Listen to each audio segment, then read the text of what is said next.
दोस्तों बहुत बहुत स्वागत करता हूं आप सभी का। बसपा के इकलौते एमएलए उमाशंकर सिंह नहीं रहे। कैंसर से जूझ रहे उमाशंकर सिंह का दिल्ली के एक अस्पताल में निधन हो गया और इस खबर को सुनने के बाद बसपा में शोक की लहर है। और इस समय की सबसे बड़ी खबर ये है कि मायावती जी अपने घर से बाहर निकलकर उमाशंकर सिंह के घर पहुंची। आज उन्होंने मीडिया से भी बात की। दोस्तों सारी तस्वीरें के करके मैं आपको दिखाने जा रहा हूं। तो सबसे पहले आप ये वीडियो देखिए। ये तस्वीर मैं आपको लखनऊ की दिखा रहा हूं। बहन जी उमाशंकर सिंह के लखनऊ आवास पर पहुंची। तो ये तस्वीर दोस्तों उस वक्त की है जब बहन जी उमाशंकर सिंह के घर पर पहुंची। आप देख सकते हैं यहाँ पर वो भारी सुरक्षा के बीच पहुंची हुई हैं। ये किसी को यकीन नहीं था, लेकिन आज बहन जी बहुत ज़्यादा भावुक हैं। उनको ये यकीन नहीं हो रहा है कि उनका इकलौता विधायक अब इस दुनिया में नहीं है। तो आज जब वो उमाशंकर सिंह के घर पर पहुंची तो कुछ इस तरीके के हालात वहाँ पर थे, यहाँ आप देख सकते हैं। और मायावती जी का चेहरा भी आप पढ़िए, वो बहुत ज़्यादा गमगीन नज़र आ रही हैं। दरअसल आज उमाशंकर सिंह का पार्थिव शरीर उनके आवास पर अंतिम दर्शनों के लिए रखा गया और आज बहन जी भी उमाशंकर सिंह का अंतिम दर्शन करने के लिए जब पहुंची तो देखिए वो कितनी ज़्यादा भावुक नज़र आ रही हैं। उनके चेहरे का ये भाव आप देखिए। यहाँ वो अंतिम दर्शन कर रही हैं और भीड़ भी देखिए, यहाँ पर आसपास काफ़ी भीड़ है। देश के तमाम नेता पहुंच रहे हैं।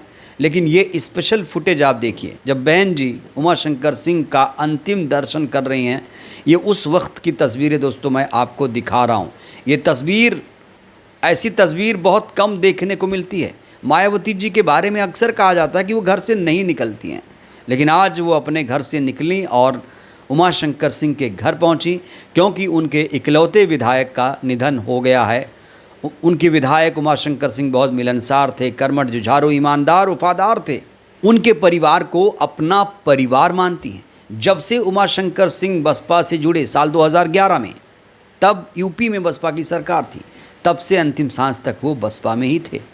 न जाने कितने लोग बसपा छोड़ कर चले गए, लोगों को निकाल भी दिया गया, लेकिन उमाशंकर सिंह के साथ बहन जी के रिश्ते भाई बहन की तरह थे।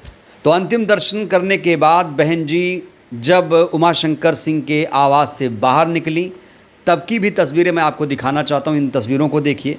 उमाशंकर सिंह के आवास से जब वो बाहर निकली, उनके परिवार के सदस्य मायावती जी के साथ हैं, सिक्योरिटी भी काफ़ी ज़्यादा है।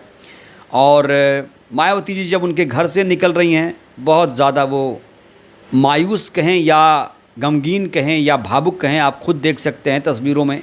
जो भी सिक्योरिटी है, सिक्योरिटी का हाव भाव भी आप देख सकते हैं। तो आज उत्तर प्रदेश की राजनीति में इस तस्वीर की, इस वीडियो की बहुत ज़्यादा चर्चा है। उमाशंकर सिंह के आवास से निकलने के बाद बहन जी मीडिया से भी मुखातिब हुई। उनसे कई सारे सवाल भी मीडिया कर्मियों ने पूछे। और जब बात रसड़ा की आई है कि रसड़ा में अब क्या होगा, तो रसड़ा विधानसभा सीट को लेकर, उत्तर प्रदेश के चुनाव में बसपा की रणनीति को लेकर, उमाशंकर सिंह जी के निधन को लेकर, इन तमाम मुद्दों पर आज बहन जी मीडिया से मुखातिब हुई। उन्होंने आज रसड़ा विधानसभा सीट को लेकर एक बड़ी घोषणा कर दी है। सबसे पहले बिना देर किए बहन जी का ये ताज़ा वीडियो देखिए, ध्यान से देखिएगा, एक एक बात पे गौर करिएगा, क्योंकि ऐसी तस्वीरें, ऐसे वीडियोस बहुत कम देखने को मिलते हैं। समाज का भी ध्यान रखना और ऐसे डेडिकेटेड हमारी पार्टी के लंबी बीमारी के कारण कल जो उनकी डेथ हुई है, मृत्यु हुई है, ये समाचार सुनकर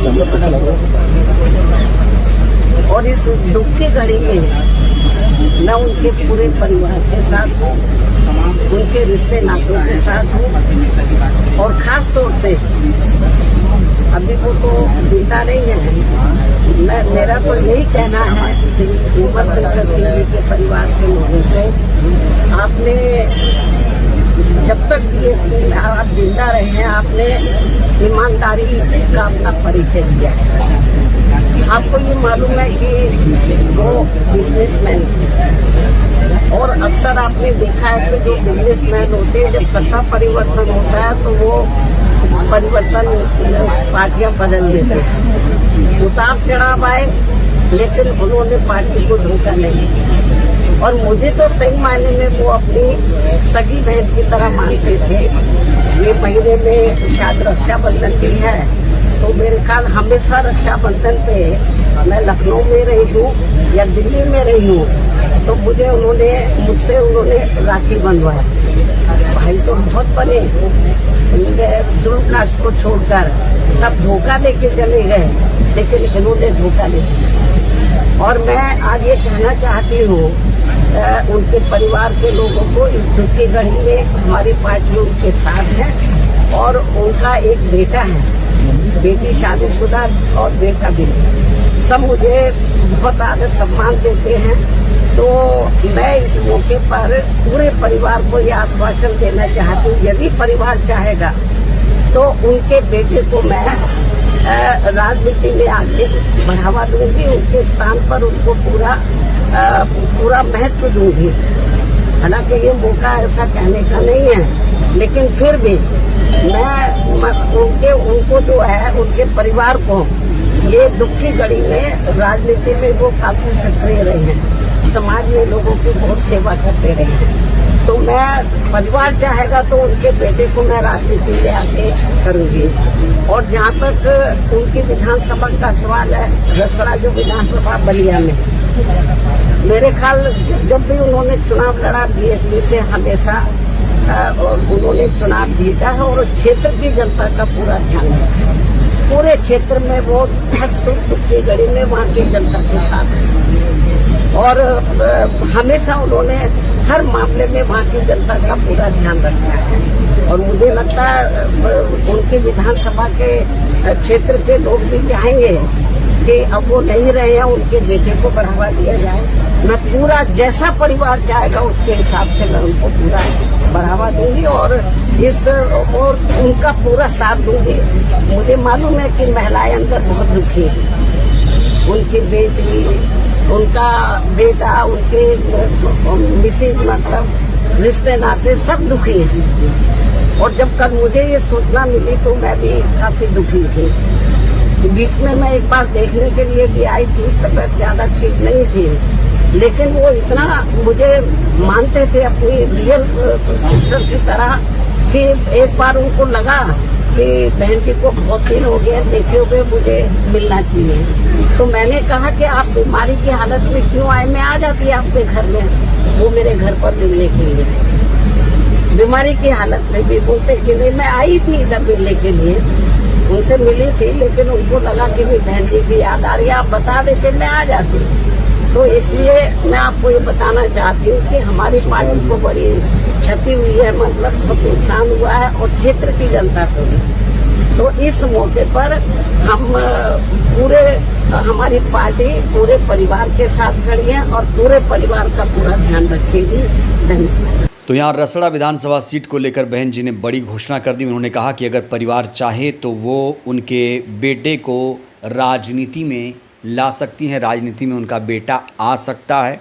और इस बयान के बहुत सारे मायने मतलब निकाले जाने का कहा जा रहा है कि अगर उमाशंकर सिंह जी का बेटा राजनीति में आया, अगर उसने बीएसपी ज्वाइन की, बीएसपी की आधिकारिक सदस्यता ग्रहण की, तो वो रसड़ा सीट से उम्मीदवार बन सकते हैं।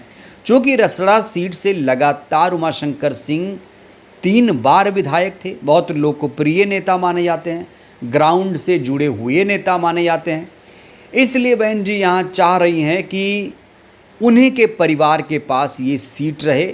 रसड़ा सीट से इस परिवार का गहरा नाता रहा है और कहा जा रहा है कि अगर रसड़ा सीट से उमाशंकर सिंह जी के बेटे को मैदान में उतारा गया तो एक सहानुभूति की लहर चलेगी। और दोस्तों, सिर्फ रसड़ा ही नहीं, उमाशंकर सिंह जी का जो प्रभाव था वो पूरे पूर्वांचल में था।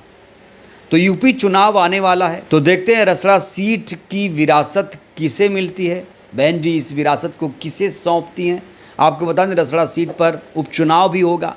उपचुनाव कराने का नियम है 6 महीने के अंदर उपचुनाव होना चाहिए, और अगर ये 6 महीने से ज़्यादा खिंचा उपचुनाव तो फिर रसड़ा सीट पर जो चुनाव है उपचुनाव नहीं होगा, सीधे विधानसभा का चुनाव होगा। दोस्तों, उत्तर प्रदेश में कई सारी सीटों पर उपचुनाव होने बाकी हैं, लेकिन ना तो पंचायत चुनाव समय पर हो रहा है और ना ही उपचुनाव समय पर हो रहा है। बहरहाल दोस्तों, इस वीडियो में इतना ही। उमाशंकर सिंह जी के निधन पर आप लोग क्या कहेंगे? ये वीडियो आप लोग कहाँ से देख रहे हैं? आप लोग भी अपनी राय दीजिएगा। बहुत बहुत धन्यवाद।